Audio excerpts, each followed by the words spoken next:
I don't know, I wouldn't be thinking of where to move in the world based on price of beer anyway.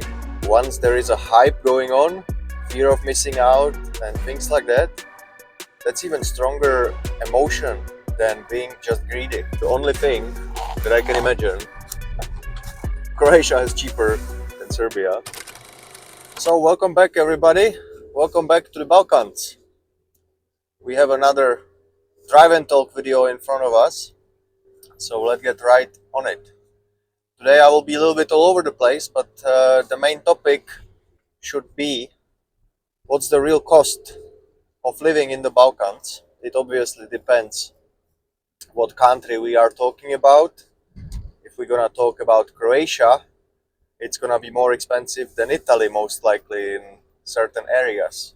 But hey, I am focusing on Serbia and Bulgaria. So these countries are pretty much similarly priced, even though I would say Serbia is still cheaper, especially when it comes to real estate, because there is a real hype going on in Bulgaria at the moment. I want to share a little story of mine from 2 weeks back. I spotted a really a good deal on Bulgarian marketplace, and I was on a business trip in Serbia, and hence I had a friend of mine calling the owner. It was 1 week after the house was listed, and he replied with, "I just sold it." So that was really unfortunate because it was this house with traditional slate roof, and the location was exactly what I think is the best location in Bulgaria. So yeah, it was also very cheap. So that was a pity, but it's not the last house in the world. It just represents today's market. It's really like a golden rush of some sort, but it can be driven by fear as well. Um, in the markets generally, greed and fear are the most frequent feelings. So, and the fear is even stronger. So once there is a hype going on, fear of missing out and things like that, that's even stronger emotion than being just greedy. If you fear for life or for missed opportunity, you're gonna go even harder than if you just wanna make some profit. So I think that's happening in a lot of scenarios, even though there is plenty of people that are buying properties kind of like a second car, just to park their money somewhere before the conversion of Bulgarian leva into euro happens. On the other side, Serbia is a little bit spared of this craze, which makes it more favorable at the moment to find cheaper deals in Serbia. But overall, I mentioned it a few times already, but this is information that needs to be told again and again, over and over, because we are really running into, I think, maybe last 2 years of opportunity, and then everything's gonna change. The situation in Europe and US will get worse, and people will be looking for exit gates, and Balkan is the most obvious one for the Europeans. And it can be honestly amazing strategy for Americans as well, especially Serbia, because as time goes on, you know, not that they would forgot the bombing, but they themselves have a lot of business going on with the US, and you know, it's not so uncommon anymore to meet Americans in Serbia. Generally, the whole landscape and population is changing. A lot of Serbs are working abroad, so they are moving in and out. So there is still plenty of space for any nationality to be accommodated. Getting finally to what is the cost of life, I would say what to compare it to, like obviously if you're from Germany, France, England, United States, you're cutting your cost by half immediately, if not like a third of a price of anything. When it comes to houses, it's probably even crazier. Like I am no expert on US real estate market, but tell me in the comments what's the cheapest ruin in America. You know, I have no idea. 50,000, like a beginning price for a wooden shed somewhere in Milwaukee or something like that. No idea. So, if you get really lucky, you can find a fixer upper here for less than 10,000.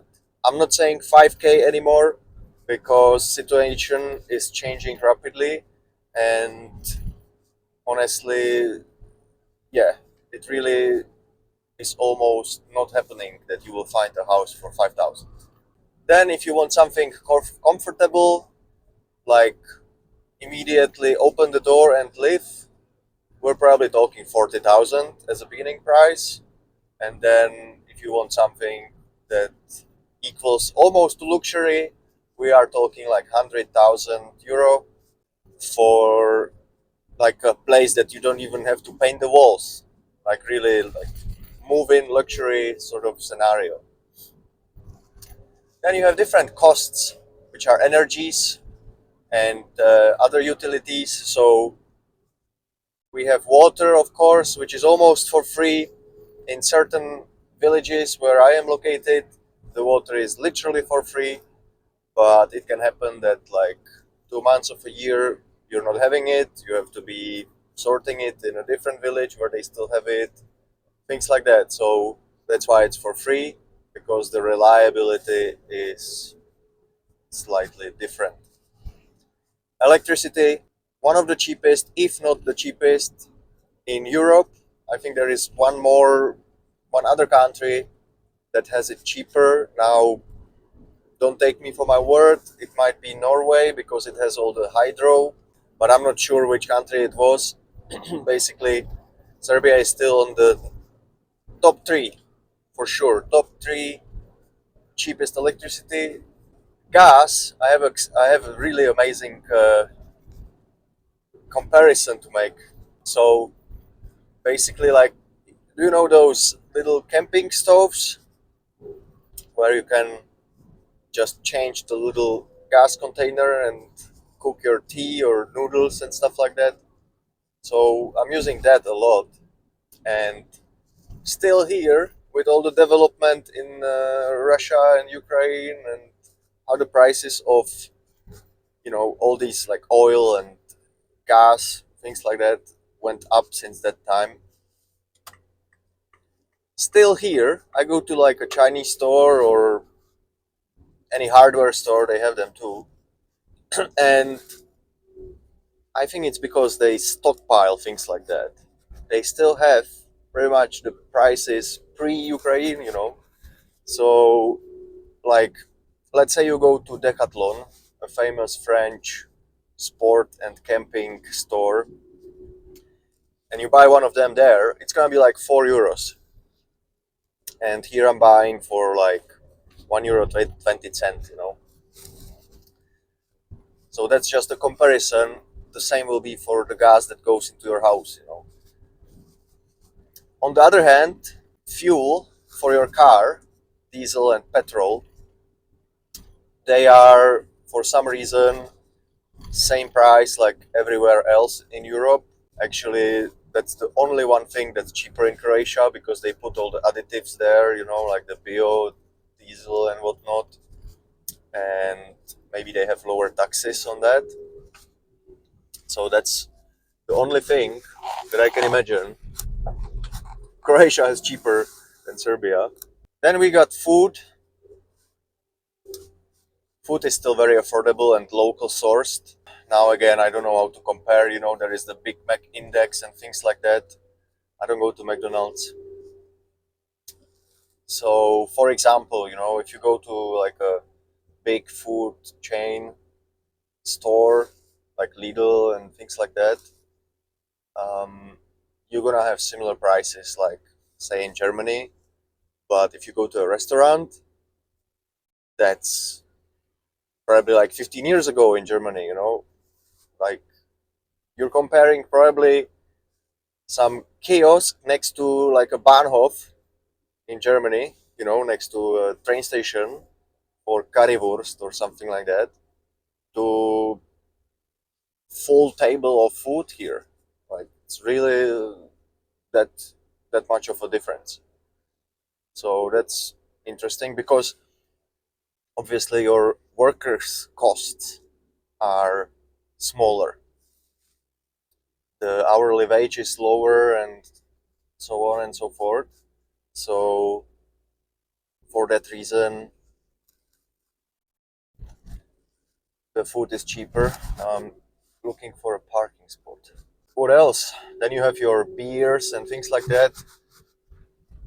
That's not the cheapest, honestly, but I don't know. I wouldn't be thinking of where to move in the world based on price of beer anyway. If you go to like the cheapest supermarket and buy a can of beer, it can be like 40 cent. And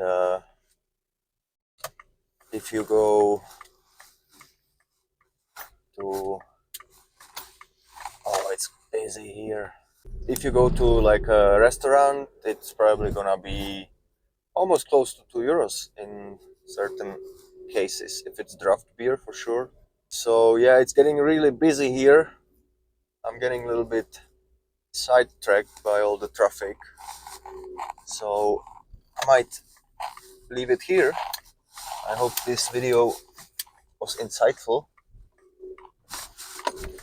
and if you have any questions or comments, let me know, and I'll implement some of these topics in next videos. So until next time, do vidění.